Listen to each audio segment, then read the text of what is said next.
So, hello guys! For today's video is gagawa tayo ng stir-fry shrimp with veggies. I don't know kung anong klaseng gulay to, pero ang alam ko parang siyang kinchay. So, ito yung mga ingredients natin. So, kailangan natin ng gulay, of course. And then, we have our shrimp. Frozen shrimp po ito, guys. Wala akong fresh na shrimp. So, ito yung ginamit ko kasi ito lang meron dito sa bahay. And then, we need the shallots or onion. And then, garlic. So, ayan guys. Samahan nyo ako magluto. Ayan.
So, ayan.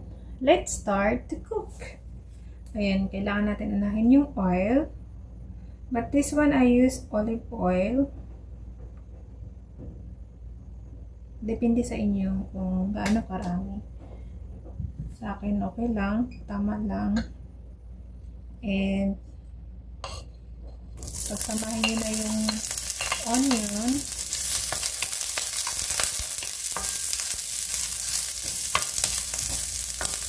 Kung hindi kasya yung olive oil, pwede nyo na siya lagdagan.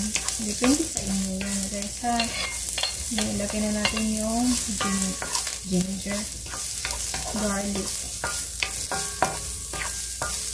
So, kailangan lang natin is mag-translucent yung ating shallots or sibuyas. So, nagdagdag ako kasi konti lang talaga.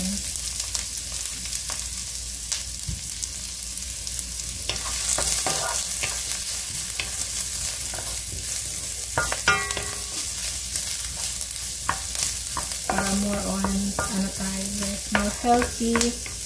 So, kailangan tayo gumamit ng olive oil. Kung wala naman kayong olive oil, pwede naman kayo gumamit ng normal oil, yung vegetables oil, kahit anong oil dyan, basta oil.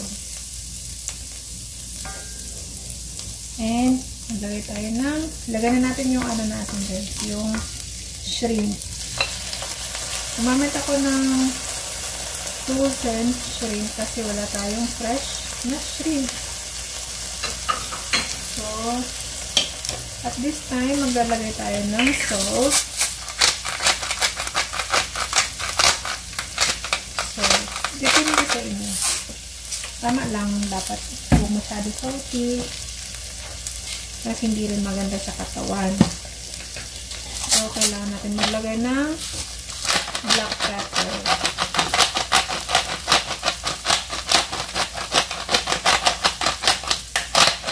I like pepper.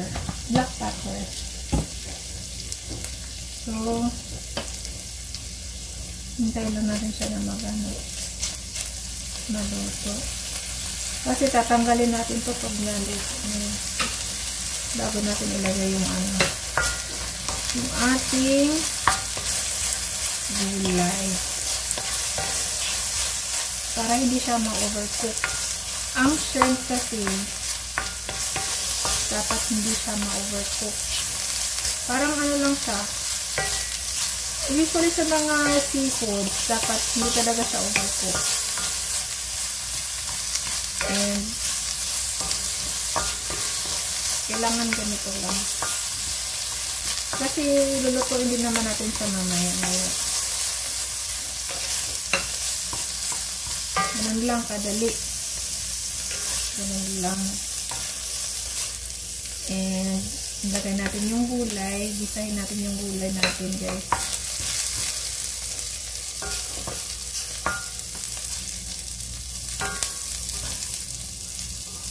Dapat talbit lang. So, sit aside. Dinilagay natin yung ating gulay.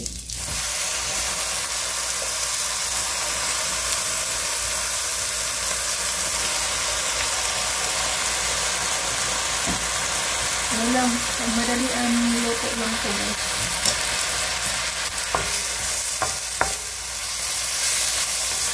Hindi ko sa tinanggal lahat ng natin, ginisa na para may pang siya.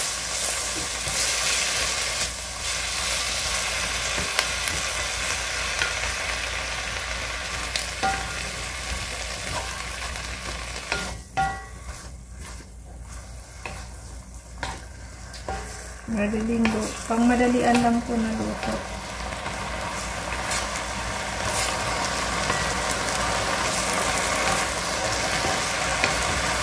Actually, doon lang naman nagtatagal tayo sa preparation ng gulay, ng mga ingredients. Pero pag sa pagluto, madali lang.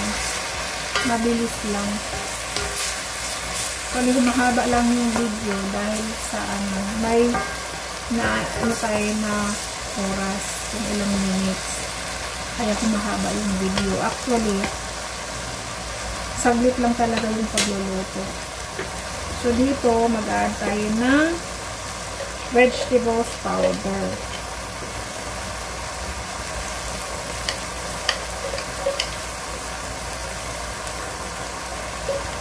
Kunti naman kasi po. Kunti lang yung ilalagay nyo, guys, ha, kasi depende sa inyo. Nakandepende pa rin sa panlasa nyo yan.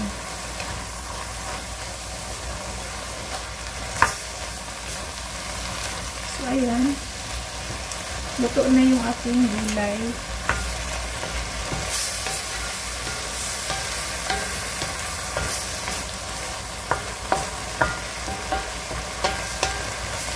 Kunti lang siya. Kasi ako lang naman yung kakain. Ganun lang siya kadami. Pang isang tao lang talaga. And then, ilagay na natin yung shrimp. O, diba? That's it. Hindi na ako naglalagay ng soy sauce. Ganyan lang. Diba?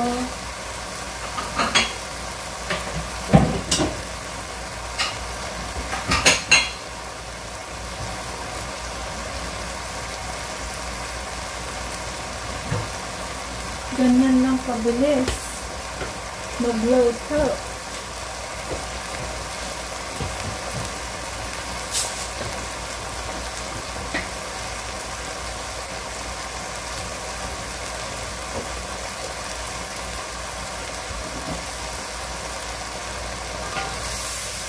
Ayan, samayin na natin.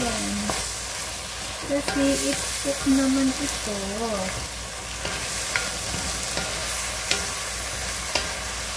Ayan. It's time to eat.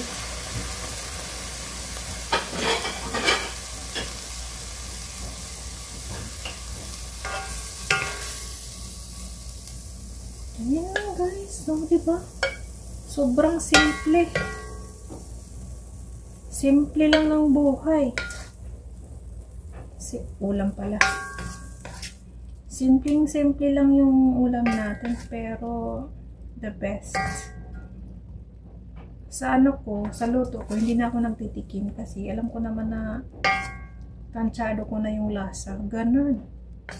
Hindi naman kailangan mo tikman kasi tsura pa lang, ulam na. Ganun. Actually guys, hindi talaga ako yung titikman ko yung luto ko habang nagluluto. Minsan may time tayo na ganun, pero usually ako tansya na lang. Ganun. So, here's our lunch. Ulam natin sa lunch. So, it's ready to eat. Wow, so nice.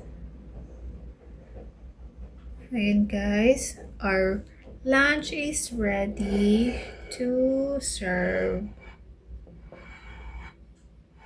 Simple lang yung ulam natin. Simplihan lang natin kasi tayo lang naman yung kakain. Ako lang mag-isa. So, okay na ako dyan. Diba?